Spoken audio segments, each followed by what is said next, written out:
You're listening to WTIM, your information station. It's time now for your expanded local news. The Taylorville Fire Department responded to 3 separate fires on Monday, with 2 fires in the early morning. On Monday at 8:30 a.m., firefighters responded to a structure fire on South Boffman Road and at North Lawn Avenue. The fire on Boffman Road saw light smoke coming from open overhead doors of a shop. The occupant had used a fire extinguisher to stop the fire from spreading, and a small portion of an interior wall had burned. Firefighters ensured that the fire was extinguished and that burnt debris was removed. The fire at North Lawn Avenue saw heavy smoke coming from the front door of the residence. Firefighters arrived and located a fire in the kitchen that was beginning to extend towards the attic. Firefighters quickly brought the blaze under control and got it contained. The residence sustained heavy smoke damage, and crews worked to ventilate all affected areas. However, no occupants were home and no injuries were reported. As for Monday evening, another fire broke out at 9:17 p.m. on South Shumway Street. Crews encountered heavy smoke and fire at the rear of the residence. As firefighters fought the blaze, members of the Taylorville Police Department located and removed a dog from the residence. However, he did not survive the fire. One Taylorville police officer was evaluated by TFD and Dunn's ambulance personnel for possible smoke inhalation. The homeowner was displaced as a result of the fire and is staying with family members. The Taylorville Fire Department thanks Stonington and Awanaco Fire Departments, along with mutual aid from Edinburgh and Midland Fire Departments. The cause of all 3 fires on Monday remains under investigation.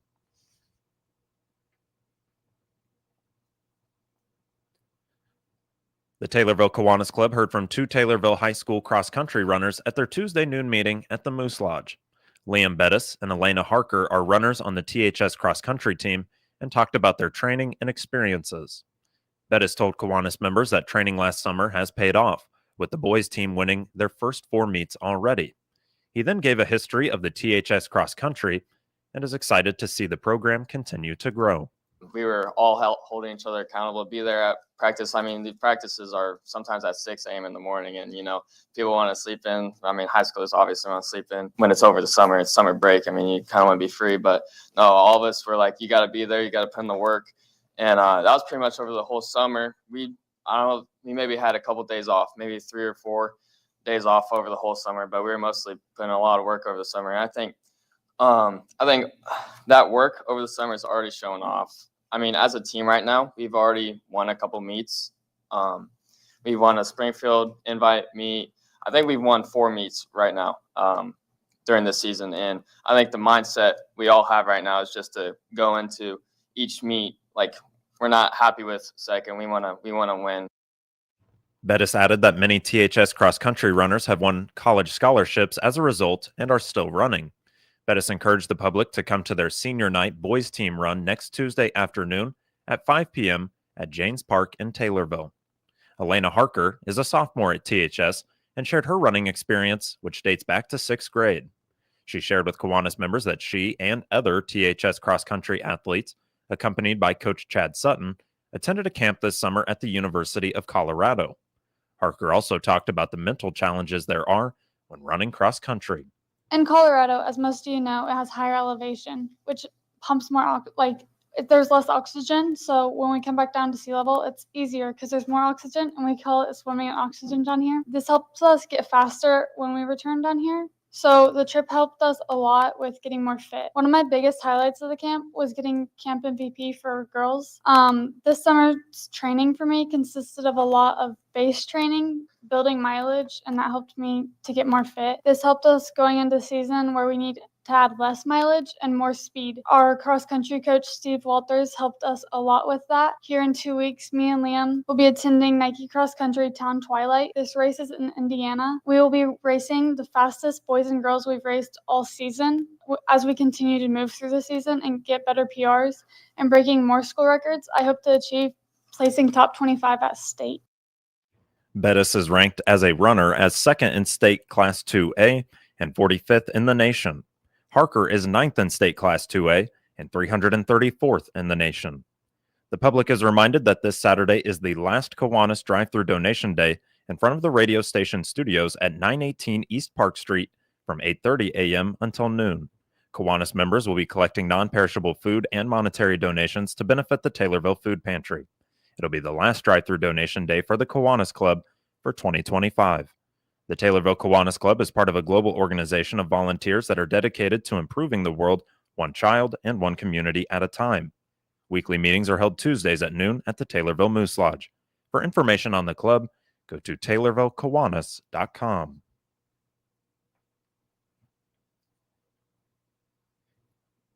The Shelbyville Silk Purse in Shelbyville received a check from Shelby Electric Cooperative as of last week. The Shelbyville Silk Purse takes in donated items and resells them in their shops, with all proceeds going to support free services at the Family Life Center. The Silk Purse also has locations in Effingham and in Newton. Mary Hovis is executive director of the Family Life Center, which owns the Silk Purse.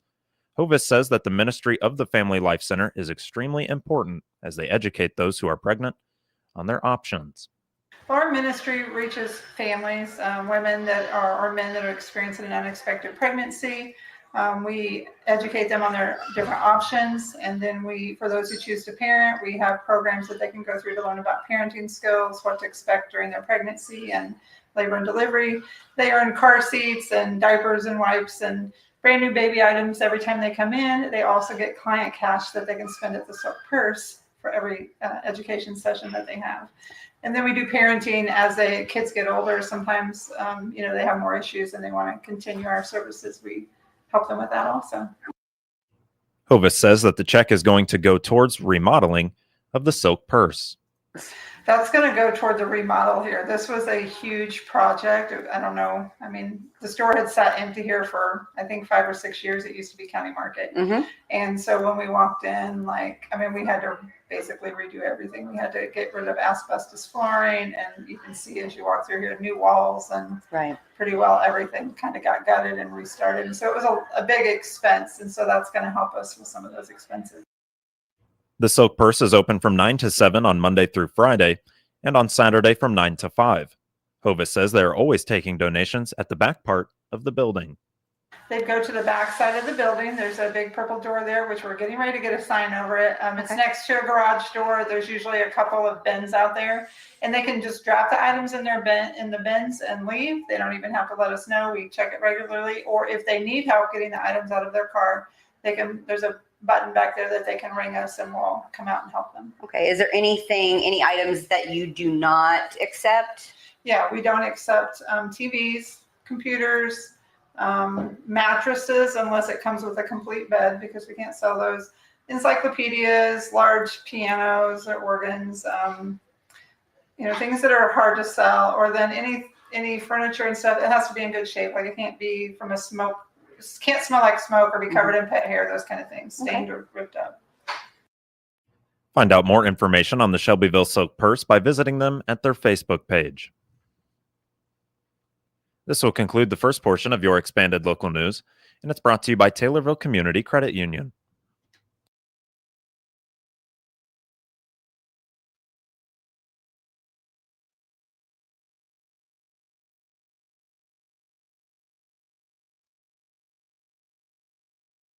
People you know and trust. We're member-owned, member-focused, and proud to serve anyone who lives or works in Christian, Montgomery, or Shelby counties. Discover the credit union difference. TCCU is your partner in financial success. Member NCUA. Illinois lawmakers are continuing to voice concerns about the long-term effects of the SAFETY Act. This legislation was signed into law in 2021 and eliminated cash bail and introduced major changes to the state's criminal justice system. Supporters originally said that the law would modernize procedures and bring more fairness, but critics say it has created confusion and left communities much less safe. 2 years after the no cash bail system went into effect statewide, many say the impact has been clear. Police departments face heavier workloads and new mandates without additional resources. Courts are strained by a flood of cases, and repeat offenders are quickly cycling back into the community. Families often question whether the system is still working in their favor during this 2-year period. State Representative Dennis Tipsord of Metamora, who served nearly 30 years in law enforcement before joining the General Assembly, shared his perspective on how the law has shifted priorities away from protecting the public and towards those who are accused of crimes. Thanks to the Democrats in this state, our criminal justice system has been reduced to a form of catch and release, and that puts everyone at risk, including law enforcement, crime victims, and innocent civilians in neighborhoods throughout Illinois. A defendant in DuPage County facing over 50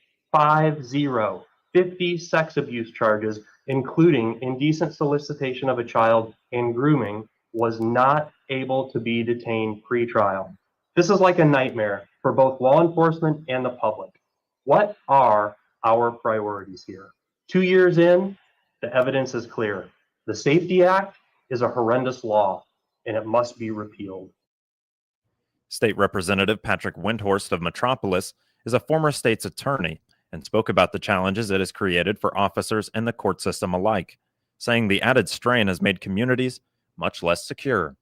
Defendants who are arrested and charged with any felony should be eligible to be held in detention pending the start of their trial.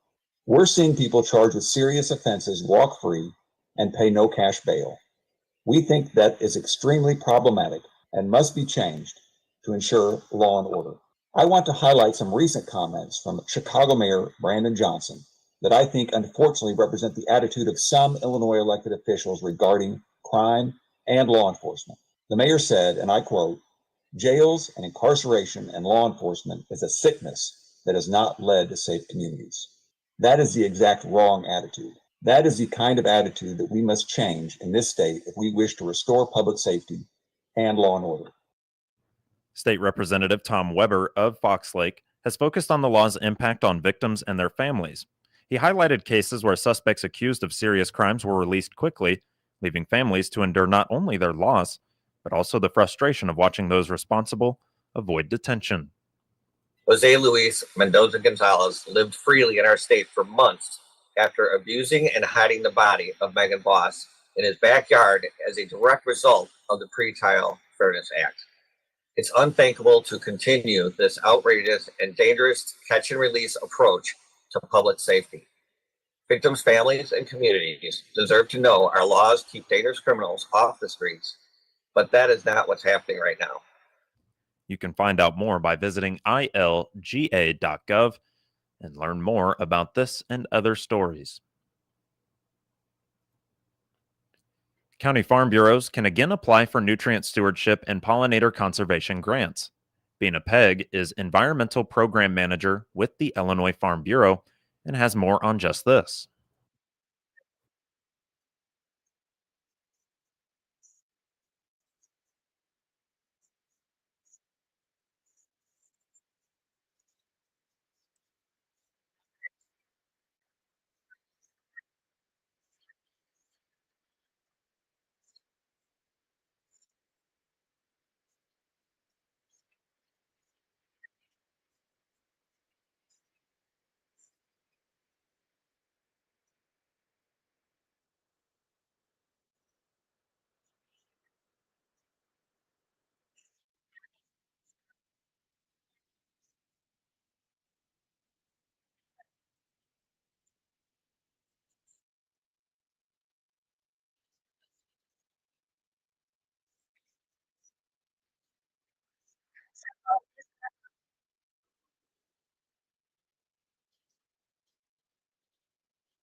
For a recap of previous nutrient stewardship field days funded by the grants, visit ilfb.org/fielddays. Nashville recording artist Susie Boggess has been inducted into the Illinois Rock and Roll Hall of Fame. The Aledo, Illinois native was honored as part of the 2025 class last weekend in Joliet, where she received the Hall of Fame's Founders' Choice Award.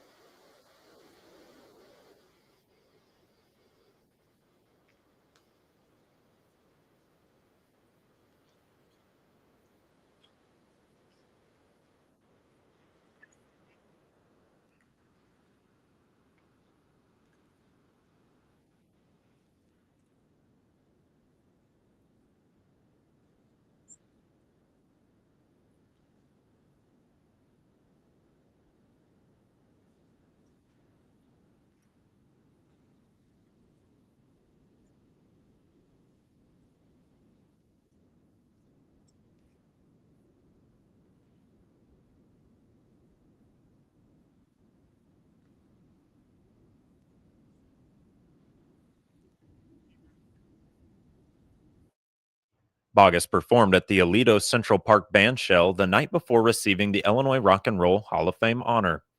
She also attended Illinois State University. The United States Postal Service has been the focus of lawmakers more frequently in recent months. In August, an audit showed that the St. Louis Processing and Distribution Center had more than 2.5 million delayed pieces of mail between just June 3rd and June 4th. It's a record for the largest delayed mail backlog in USPS field audit history. Now an Illinois congresswoman is calling for action. Nikki Budzinski has joined the fellow Democrat Congressman Chris Pappas of New Hampshire and Republican Congressman Jack Bergman of Michigan, Garbarino of New York as co-chairs of the Congressional Postal Service Caucus. Budzinski says that USPS needs to do better.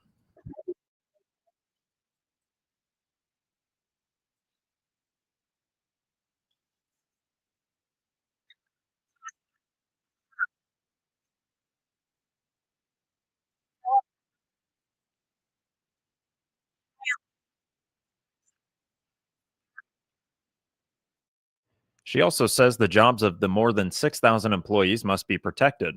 Earlier this year, Congresswoman Budzinski introduced the bipartisan Protect Postal Performance Act, which would prevent the USPS from downsizing facilities in underserved areas, provide more oversight and over-modifications to delivery schedules, and increase public transparency on proposed changes. This will conclude the second portion of your expanded local news, and it's brought to you by CNB Bank and Trust. Farming never takes a day off, and neither should your banking. At CNB Bank and Trust, our regular business checking account lets ag businesses run smoothly, and you'll have anytime, anywhere access with digital banking, bill pay, a debit card, e-statements, even QuickBook upload, so you can focus on harvest, not paperwork, helping farmers do what they do best. Grow. Stop by your local branch or visit cnbil.com today. CNB Bank and Trust, helping to open doors since 1854. Member FDIC, Equal Housing Lender. Moving now to obituaries, which can be found at TaylorvilleDailyNews.com and are brought to you by Sutton Memorial Home. This is Chad Sparks. When you lose a loved one, your choice for making final arrangements should be with the compassionate family at Sutton Memorial Homes. They know the death of a loved one is difficult. Austin and Evan at Sutton's and the entire staff have devoted themselves to loving and caring for those in their community in their time of need. You can trust Sutton Memorial Homes to assist your family in making final arrangements that will be a tribute to your loved one.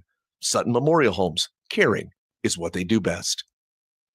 76-year-old Clarence R. Barker of Taylorville died on September 22nd. Graveside service will be September 29th at 12 p.m. at Morrisonville Cemetery. Funeral arrangements are being handled by McClure Funeral Home and Cremation Services in Taylorville.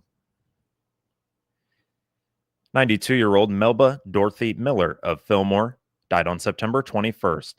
Visitation is September 25th from 4 to 7 p.m. at Fillmore Baptist Church in Fillmore. Funeral service will be September 26th at 11 a.m. at Fillmore Baptist Church in Fillmore. Burial will be at Bost Hill Cemetery in Irving. Funeral arrangements are being handled by Bost Hill Cemetery in Irving.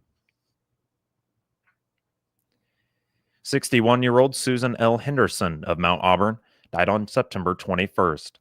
Graveside service will be September 30th at 11 a.m. at Mount Auburn Cemetery. Funeral arrangements are being handled by Sutton Memorial Home in Taylorville. 65-year-old Paula Jo Smith of Awanaco died on August 30th. Visitation is October 3rd from 9 a.m. to 11 a.m. at Calvary Baptist Church in Taylorville. Funeral service will be October 3rd at 11 a.m.